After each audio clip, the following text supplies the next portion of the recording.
తెలంగాణ వ్యాప్తంగా భారీ వర్షాలు కురుస్తున్న సందర్భంలో పలు నాలాలు మునిగి ఆ నాలాల ద్వారా అంటే ఆక్రమించుకున్నటువంటి ద్వారా ఏదైతే నాలాలు ఆక్రమించుకున్న తర్వాత జరిగినటువంటి పరిణామాల ద్వారా లోతట్టు ప్రాంతాలే కాకుండా వివిధ విద్యా సంస్థలు కూడా జలమయమైన పరిస్థితి కనిపిస్తుంది. ప్రస్తుతం మనం గ్రేటర్ వరంగల్ 3వ డివిజన్ ఆరేపల్లిలో ఉన్నటువంటి మహాత్మా జ్యోతిరావు పులే హాస్టల్ వద్ద ఉన్నాము. ఇప్పుడు ప్రతి సంవత్సరం కూడా ఇక్కడ నాలాలు ఏవైతే ఉన్నాయో మూయడం వల్ల ప్రతి సంవత్సరం ఇక్కడ జల దిగ్బంధంలోకి వస్తుంది.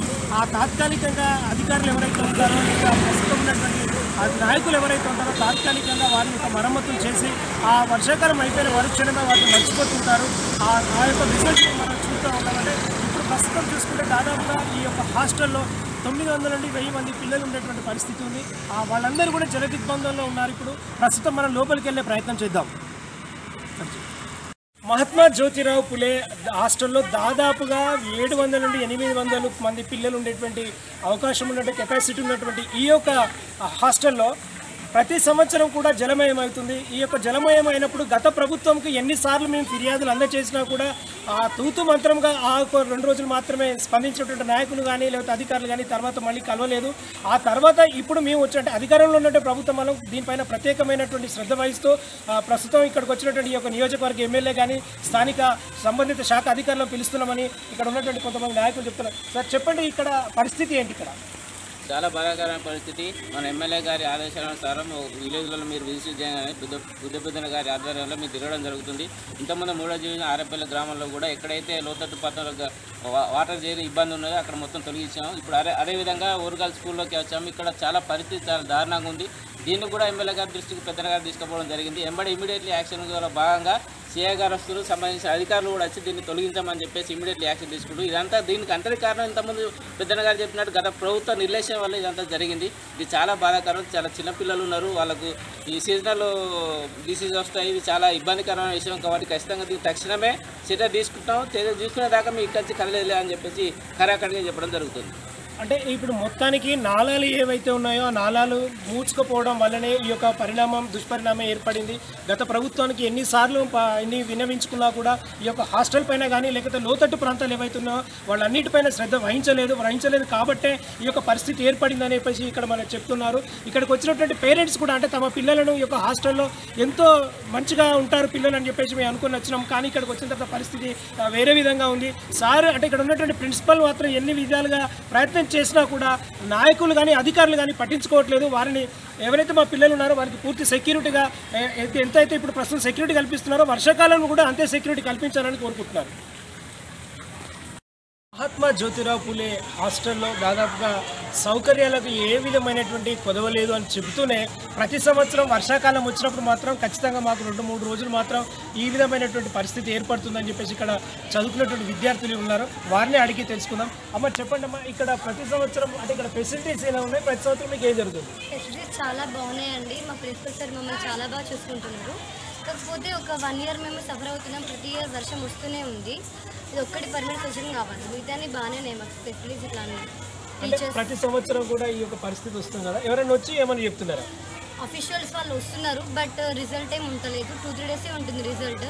తర్వాత ఇట్లనే సఫర్ అవుతుంది. అంటే ప్రతి సంవత్సరం కూడా అధికారులు వస్తున్నారు, తూతూ మంత్రం ఏదో ఒక నాలను క్లియర్ చేస్తున్నారు, వెళ్తున్నారు, మాకు పర్మనెంట్ సొల్యూషన్ లేదని చెప్తున్నారు. అమ్మ చెప్పండి అమ్మ, అంటే ప్రతి సంవత్సరం వచ్చి ఈ విధంగా వెళ్తున్నారు, మీరు అధికారులకు ఏం చెప్పదలుచుకున్నారు?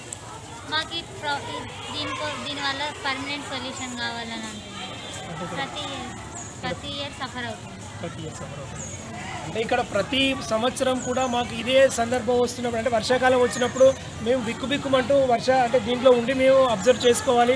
అంతేకాని మమ్మల్ని పర్మనెంట్ సొల్యూషన్ చేసేటువంటి నాయకులు కానీ అధికారులు కానీ ఎవరూ లేరు. ఈ యొక్క హాస్టల్లో ఉన్నటువంటి ప్రిన్సిపాల్ కానీ లేకపోతే ఇక్కడ ఉన్నటువంటి టీచర్స్ కానీ ఎన్నో విధాలుగా మాకు అన్ని రకాల ఫెసిలిటీస్ ఇస్తున్నారు. కానీ ఈ యొక్క విషయంలో మాత్రం మేము ఎవరిని సంప్రదించాలో మాకు అర్థం కావట్లేదు. కాబట్టి మాకు శాశ్వతంగా ఉన్నటువంటి సొల్యూషన్ కావాలని చెప్పేసి ఇక్కడ విద్యార్థులు కూడా చెప్పడం జరుగుతుంది. గ్రేటర్ వరంగల్ పరిధిలో ఉన్నటువంటి పలు కాలనీలు జలమవుతున్నటువంటి సందర్భం చూస్తున్నాము.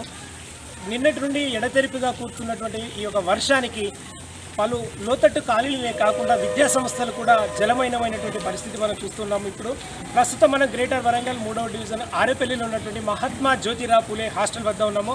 ప్రతి సంవత్సరం కూడా ఇక్కడ భారీ వర్షం ఏదైతే కురుస్తుందో ఆ కురవగానే ఈ యొక్క హాస్టల్ మొత్తం కూడా జలమయం అవుతుంది.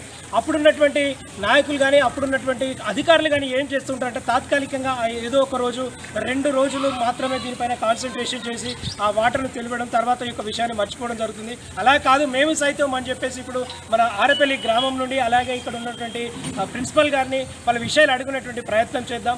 సార్ చెప్పండి, ప్రతి సంవత్సరం కూడా ఈ యొక్క సమస్య మీరు ఎదుర్కొంటూనే ఉంటున్నారు. ఈ యొక్క సమస్యకు శాశ్వత పరిష్కారం ఏ విధంగా ఉంటుంది అనుకుంటున్నారు?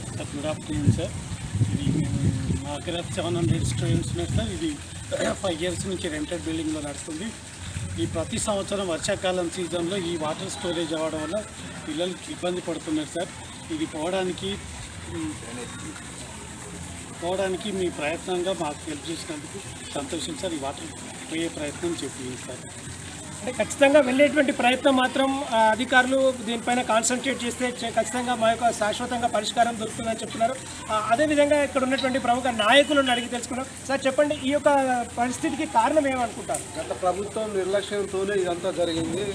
నాలాకు ఎదురుగా కాంపౌండ్ కట్టడం వల్ల అప్పుడు స్థానిక ప్రజాప్రతినిధుల దృష్టికి కూడా మేము తీసుకెళ్ళాం, గ్రామం తరఫున తీసుకెళ్ళాం, ఇతర సాధనాలతో కూడా వార్తా న్యూస్ సాధనాలతో కూడా తీసుకెళ్ళాము. రిప్రజెంటేషన్ కూడా మున్సిపల్ కార్పొరేషన్లో అప్పుడు ఇచ్చాము గత ప్రభుత్వంలో. కానీ ఇప్పుడు ఏంటంటే తక్షణమే మేము ఇప్పుడు ఇక్కడికి వచ్చి పరిశీలించడం కొరానికి వచ్చిన ఈ పరిస్థితి ఉందంటే తెలుసుకోనికి వచ్చిన మా ఎమ్మెల్యే గారు పంపితే అక్కడ పరిస్థితి బాగాలేదంటే ఏంది ఒకసారి పోయి చూసినప్పుడు ఏంటంటే ఇక్కడికి మేము వచ్చాము. ఇక్కడ చూస్తే బాగాలేదు, పరిస్థితి బాగాలేదు. తక్షణమే ఎమ్మెల్యే గారికి కూడా మేము కాల్ చేయడం జరిగింది. తక్షణమే స్పందించి ఇప్పుడు సీఐ గారిని పంపించి ఏదైతే ఇప్పుడు ఇక్కడ ప్రస్తుత ప్రాబ్లం ఏదైతుందో దాన్ని నివారించడానికి అక్కడ ఉన్న కాంపౌండ్ వాళ్ళు ఏదైతుందో దాన్ని తక్షణమే తొలగించాలనే దాంతో మేము ఉన్నాము. ఎమ్మెల్యే గారు తక్షణం దీని మీద, ఎందుకంటే పిల్లలంటే ఆయనకు చదువు అంటే ఎడ్యుకేషన్ అంటే చాలా ఇష్టం. ఈ స్కూల్లో ఇంత వాటర్ చూసి ఎమ్మెల్యే గారే పరిశాన్ అయ్యారు. గత ప్రభుత్వం నిర్లక్ష్యం వల్లనే ఈ రకంగా జరిగింది. అప్పుడున్న పాలకులు కకృతి పడి అక్కడ ఉన్న వాళ్లకు ఏదైతే నాలా పోతుందో దానికి ఆపోజిట్లో కాంపౌండ్ వాళ్ళు కట్టారు. మీరు మీరు ఒక 1 సెకండ్ మీరు ముందు వచ్చినట్టయితే అక్కడ ఇట్లా ఈ పరిస్థితి ఎలా ఉందో అనేది మీరు చూస్తారు. అంటే దీనికి శాశ్వత పరిష్కారం అనేది ఏ విధంగా ఉంటే బాగుంటుంది అనుకుంటున్నారు? శాశ్వత పరిష్కారం అనేది ఇప్పుడు ఆల్రెడీ డ్రైనేజ్ ఎప్పుడో వర్క్ కంప్లీట్ కావాలి. ఇప్పటివరకు కూడా కాంట్రాక్టర్ నిర్లక్ష్యంతో రోడ్డు డివైడర్లు కంప్లీట్ కావట్లేదు. ప్లస్ ఆ మోరీలు అనేటివి కూడా అయిపోతే ఈ ప్రాబ్లం ఉండదు. ప్లస్ ఇంకోటి ఏంటంటే చెర్లకు వచ్చే నీళ్ళు చెర్లకు వెళ్ళిపోవాలి. ఊరి మీద వాటర్ ఎట్లా వస్తాయి అట్లా గతంలో ఎట్లా అంటే ఎప్పుడైతే మనం ఈ వాతావరణం నుండి వచ్చే ఏదైతే ఉన్నదో, ప్రకృతి నుండి వైపరీత్య వాటర్ ఏదైతే ఉన్నదో అది గతంలో వెనకట్లాగానే వెళ్ళిపోతే బాగుంటుంది. దానికి ఎటువంటి అడ్డుకట్టలు వేయద్దు, అడ్డుకట్టలు కట్టద్దు. అంటే మొత్తానికి చూసుకుంటే పూర్వీకుల కాలం నుండి వస్తున్నటువంటి నాళాలు ఏవైతే ఉంటాయో వాటిని సక్రమంగా అదేవిధంగా ఉంచితే ఖచ్చితంగా ఎక్కడొచ్చినటువంటి ప్రవాహం అదేవిధంగా చెరువులోకి చేరుతుంది. ఇలాంటి లోతట్టు ప్రాంతాలు కానీ లేకపోతే జలమయమైనటువంటి ఏదైతే కాలనీలు ఉంటాయో ఆ కాలనీలు కూడా సజావుగా ఉంటుంది. అక్కడ ప్రజలు కూడా ఖచ్చితంగా న్యాయమే జరుగుతుంది. వీటికి శాశ్వత పరిష్కారం కోసం ప్రస్తుతం కొద్ది సమయంలో ఇక్కడికి ఎమ్మెల్యే గారు కానీ లేకపోతే స్థానిక సంబంధిత శాఖ అధికారులు కానీ ఇక్కడికి రాబోతున్నారని చెప్పేసి మనకు చెప్తున్నారు. మరికొంతమంది పేరెంట్స్ని కానీ ఇక్కడికి వచ్చినటువంటి వివిధ రకాలైనటువంటి వాళ్ళందరినీ కూడా అడిగే ప్రయత్నం చేద్దాం.